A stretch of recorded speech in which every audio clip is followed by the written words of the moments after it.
Hey, Bill, how's it going? Long time no see. Hey, absolutely great. Good to see you. And welcome to another episode of the Real Estate Guys podcast. I think we need to learn how to say that in unison.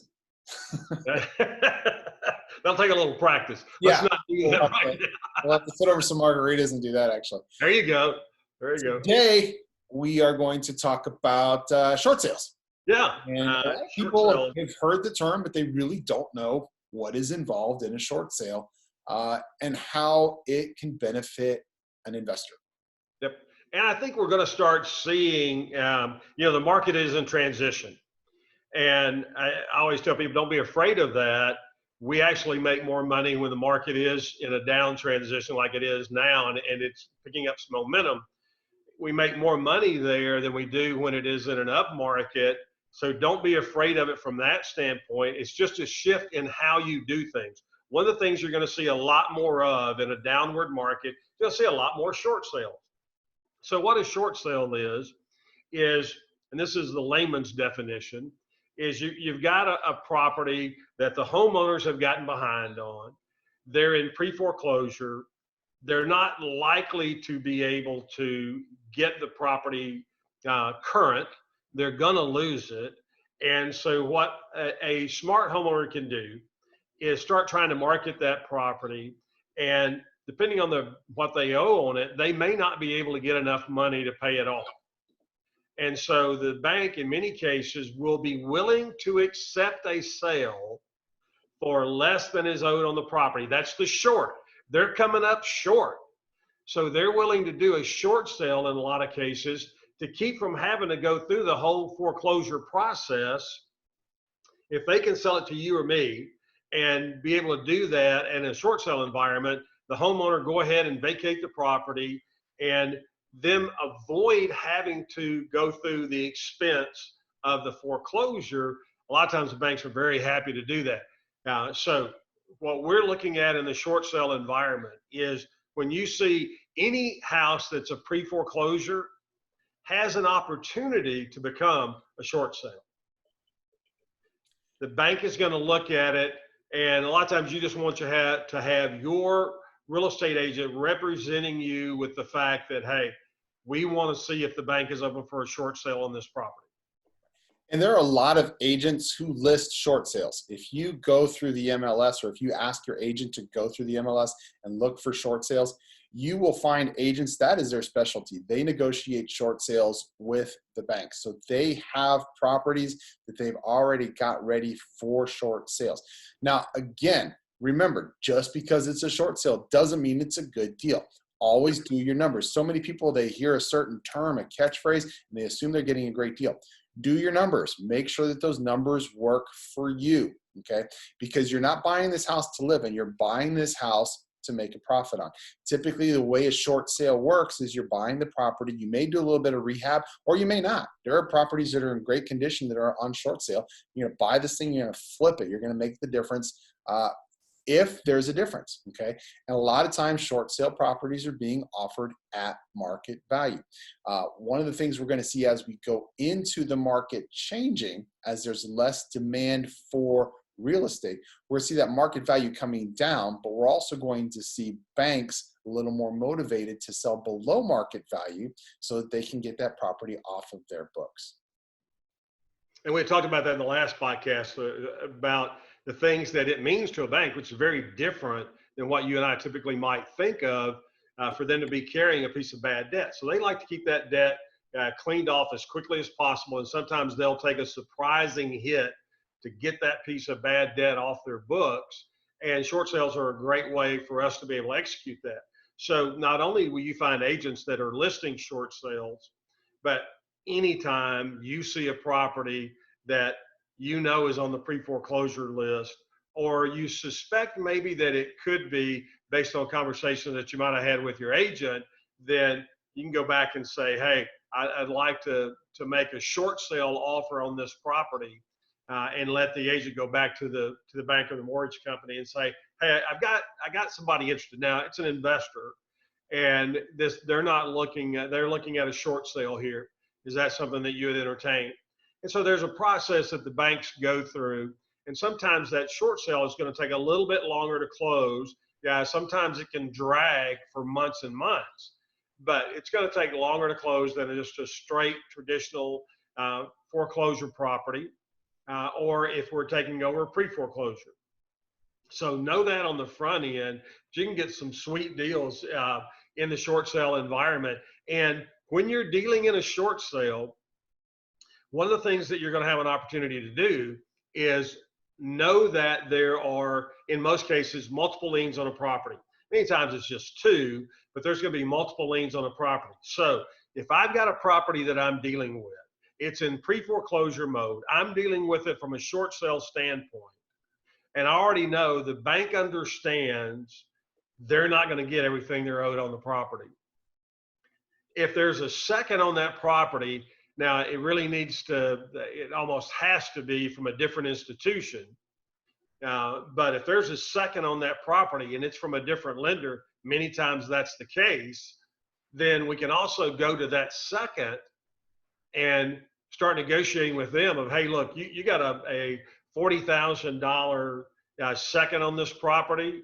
You know it's going to go into foreclosure. I'm dealing with it on a short sale environment. If I can work something out with you, I want to. If I can't, I'm just going to walk away and let it go to foreclosure, and I'll buy it on the other side. If I can buy your position at a discount, that's something that I would be willing to entertain. Now, most seconds are savvy enough. They know what's going on here. They're going to try to get as much money as they possibly can. But the closer this gets to becoming an actual foreclosure, then the greater the likelihood is they're willing to take a significant hit. Because if it goes to foreclosure and they're in second position and they are not the position that is foreclosing, that's a key point. A second can foreclose and they're protected. They're protected and the first is protected. But if the first is the one foreclosing, the second is unprotected. The second's out there, and in the overwhelming majority of cases, that second's going to get wiped out. So when we can go to that second holder and say, hey, look, you got a $40,000 second here, I'll give you $5,000 for it. Now, here's why you might consider doing that. If it goes through the foreclosure process and gets sold on the steps, then I got to deal with everybody else that's interested in this property. But if I can cut a deal with the bank that holds the first in a short sale contract, and I can go to that second and buy that position, there's a lot of different options that come up to play. One of the things that you can do when you own the second is you can go back to the first and say, and we've done this multiple times, look, we are a marketing firm. We have this piece of property. It's not going to be a rental. It's not something that we're certainly going to be living in. We're a marketing firm. Our job is to get this property sold. So here's what I'd like to do. We'd like to have you stop the foreclosure, allow us to catch the first up. We've already purchased the second. This is why the first would be willing to talk to you. We hold the second. So we'll catch up you, Mr. and Ms. First, and we'll make sure that your note is serviced all the way through the sale of this property. And you're likely going to get more money out of it, and certainly we're going to get more money out of it. And a lot of times banks are willing to do that if you're in position, if you've bought that second and you get it at a super deep discount. And if you're looking at somebody's got a third, a lot of times you can almost have those given to you. So what I'm looking at when I see any property in pre-foreclosure is it's possible short sale candidate. And then I want to know what the additional liens are on the property. Do I have the possibility of being able to step in and purchase one of those other liens to really put me in the driver's seat really on a foreclosure? And a lot of times what you also need to look at is the value, the overall value of the property. Okay. Something else that I've done is I've purchased the second and exercised the lien, because the second back in the day, they would do a home equity loan that would be a second. They wouldn't refinance the first. And they learned their lesson on this around 2006, 2007, where they said, if you want to pull out equity, we're just going to refinance your whole property and we're going to give you one loan so that we're in first position. But back in the day, they would do HELOCs and they would do home equity loans as second mortgages. So these people were taking out a second mortgage on their property that they had already paid down. And at the time that they took it out, it was less than their first mortgage. But when you factor in the 20% that most people put down on the property, the time equity that you have in the property, and the value of their second mortgage, their first mortgage is huge. You're not the amount, but being able to obtain the property for the first mortgage and a little bit that you can buy out the second for leverage, then you have sometimes 50% or more profit potential for the market value on that property just by being able to take out that second and exercising your lien. You have the ability to buy out the first mortgage, and you can buy that out at face value, or you can negotiate with the mortgage holder. If the mortgage holder is having an issue collecting that mortgage from the person who's holding the property, they're going to be more inclined to sell that first position at a discount. So always look at the total value of the liens on the property that you can get into. Because if you exercise your lien on the second, which is your prerogative, if you have second position, if they're not paying their first position mortgage, they're not paying their second either. Okay. Yeah. So you can foreclose on that second. It's called exercising your lien. And you can do that and buy out the first position, and you own that property. You are now the bank. You can now foreclose on the person who's in that property. A lot of times that first, when you own the second, will allow you to simply service the first. You don't even, if you're going to be flipping the property, a lot of times you don't even have to pay them out. They'll let you know. Now you got to be in communication with it. You got to let them know this is what our plan is. But a lot of times they'll say, okay, that's fine. We'll allow you to pay the back payments up and to pay it, service this debt going forward until it's sold. And that puts you in a really, really good spot. Plus, you have to remember, you also have an equity position in that property now.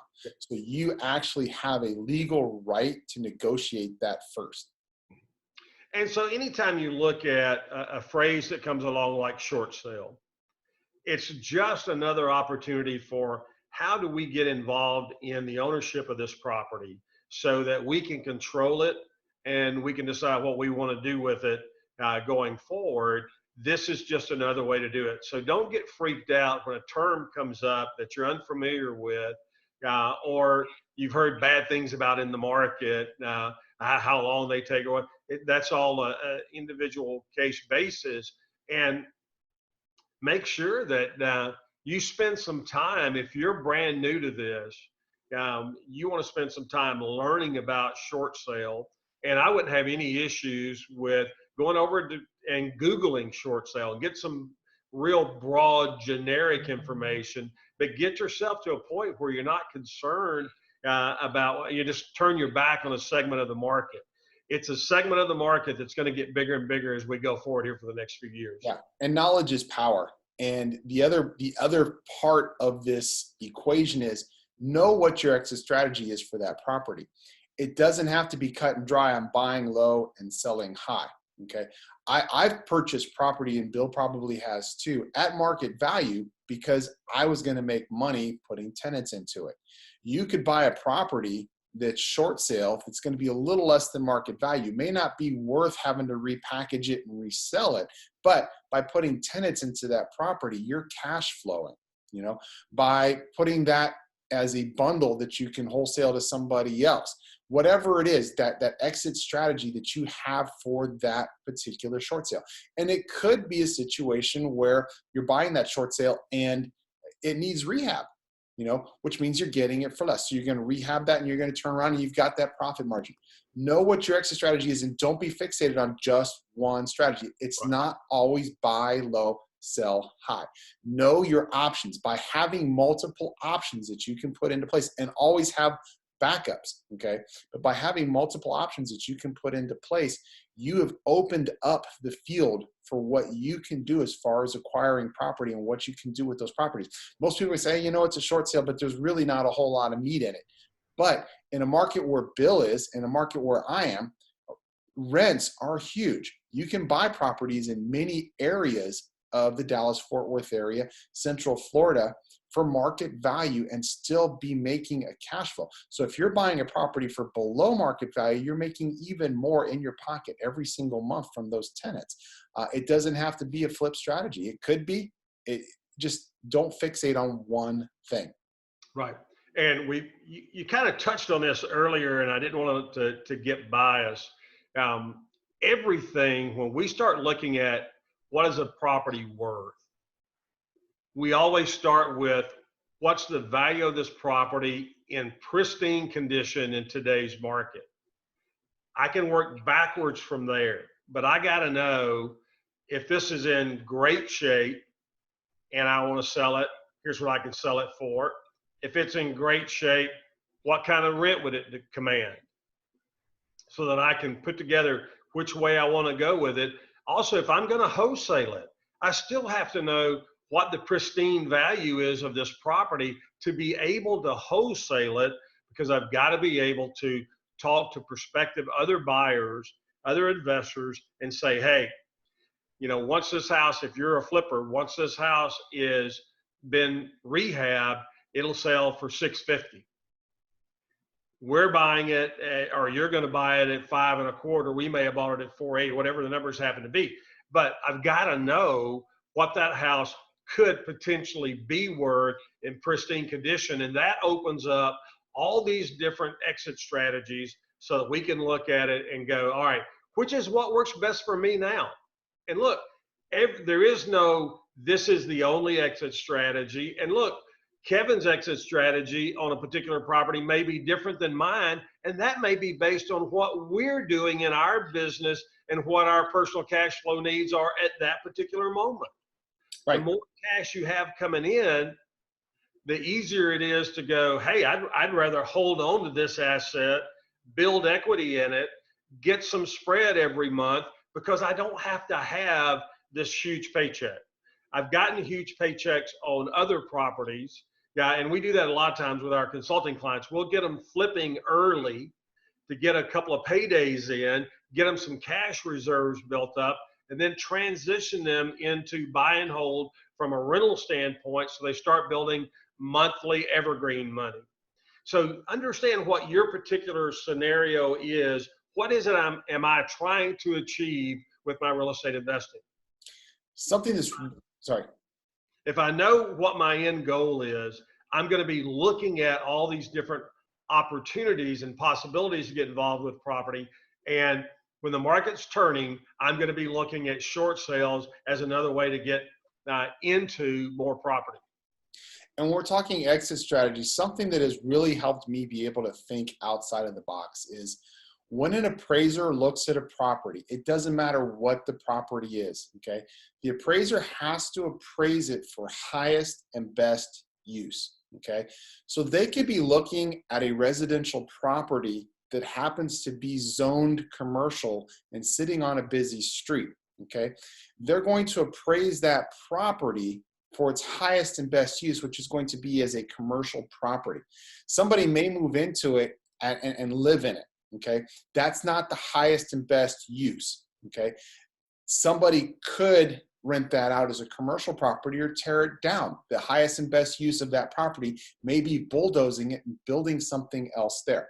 But that highest and best use is something that I put into my head, and I try to work my way back from highest and best use for my potential exit strategies. What is the highest and best use? And it may not be a cut and dry situation. Like you say, well, I'm buying a residential property, it's not commercial. That's it. Your highest and best use is it's a residential property. Then where does it become the highest and best use for me as an investor? Okay. What is my highest and best use for that property at that time for me? You know, and then what strategy is going to work with the purchase price that I'm going to have in that my total investment in that property versus what I want to get out of that property. Okay. Having all of that information and being able to plug it in, put together a chart, whatever else. Bill and I have been doing this long enough, we can kind of do it in our heads. In fact, I'll roll down the street and look at properties, and these things will just be clicking in my head because that's just the way my brain is wired, But always start with highest and best use and your highest and best exit strategy and work your ways back from that. If you have at least 3 to 5 good solid exit strategies that are going to put money in your pocket, number 1 is going to be the most profitable for you. Number 5 is going to be the least profitable for you, but it is profitable. Okay. That property makes sense for you. And it's a no-brainer. If you can put that information together in a matter of minutes, like some people, or even in a matter of an hour or 2, which you should be able to do on the internet, okay, make the offer on the property. Get it done. Put it in your portfolio and start exercising your exit strategy on that property. And a lot of times these highest and best use properties, you can get a really nice, profitable property. An example that happens in Fort Worth here a lot. I'm sure it happens all over the country. We have an older district, the Fairmont district, which is right next to the medical center. So what is happening? You have doctors that are buying inside. This has all been rezoned. You got doctors that are buying and converting these houses. They're not necessarily tearing them down, but they're going in and converting the interiors into them and putting their offices in there. You have attorneys that'll do that kind of stuff, where a lot of times they'll go ahead and keep an old house, redo it, and move their practice in there. But that's a very different value, much higher value than it is as just a single family residence. So take a look at what that highest and best is. And sometimes you are going to find that,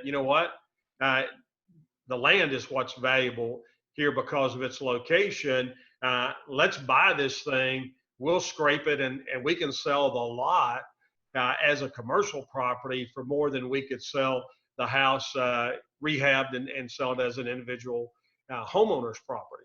So always keep that highest and best in mind. Good point. And things can change too. Somebody may have purchased this property as a residential property and it went through a rezoning a few years ago. Okay. Now there's more value in that property. However, the note that you're going to be paying off was a residential note. So at market value as a residence, you may not have a whole lot of room in it. But if you realize that, hey, this property is zoned commercial, or now it's multifamily, it's R4. Okay. Now I can go ahead and I can build another house behind it perhaps, or I can, scrape it and put up a 4-unit building. Now you've got different strategies that might make more sense, but understand your highest and best use possibilities for those things. I see all the time houses being sold as residences that are zoned industrial or zoned commercial, and they're selling them based upon comp value. And comp value is comparative value for houses in the neighborhood behind them where there are houses, okay? And these things are out on the main drag. Those people have a note. They may not be short selling it, but they have a note. There are people who are going to have notes that are going to be short selling also. Know what you're getting into and know what your options are when you're buying the property. If you're in Houston, they don't even have zoning. You could buy a house and tear it down and turn it into a gas station if you wanted to, So if you're buying short sales in Houston, the sky's the limit. But know what is going on. Be an informed investor. And that doesn't just mean with every single property. That means from start to finish, everything that you're doing, how you're going to put your money together, the different strategies you have available to you for your exit strategies, the different ways you have of finding properties, being able to put yourself into properties and marketing those properties for your exit strategies. Be an informed investor. If you want to be profitable, you need to be educated. And wherever you get that education from, it is going to be worth its weight in gold. Absolutely. One of my mentors is Tony Robbins, and Tony talks about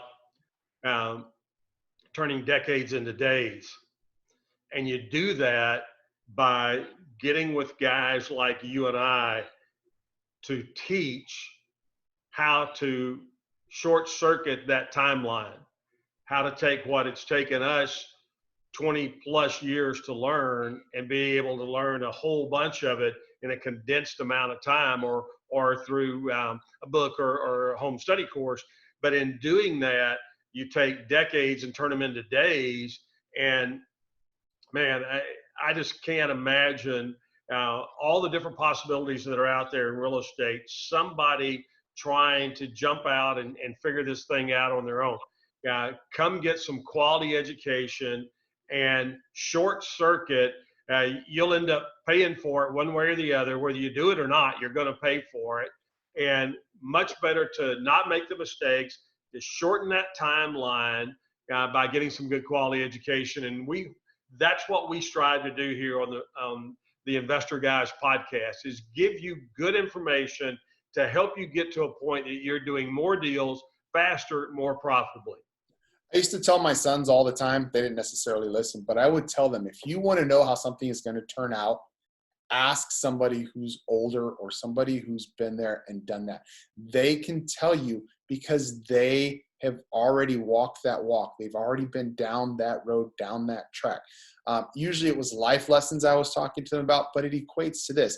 If you want to know how to do something, what's that old saying where if you want to learn how to be a millionaire, you ask a millionaire? You know, you don't talk to somebody who's not a millionaire and say, hey, I want to be a millionaire. How do you think I go about doing that? Oh, you can't be a millionaire. I'm not a millionaire, so you can't be a millionaire. If you want to be a millionaire, ask a millionaire how to be a millionaire. If you want to be an engineer, ask an engineer how to become an engineer. It really isn't rocket science, but if you want to be a rocket scientist, ask a rocket scientist how to be a rocket scientist. If you're not getting your information from Bill and I, get it from somebody who has walked the walk, who talks the talk, who is out there doing it. Not just people who are pushing programs, not just people who are the internet has exploded with television stars who are marketing programs that it's really just their face. It's the label. They're not there actually teaching the course. It's not their information.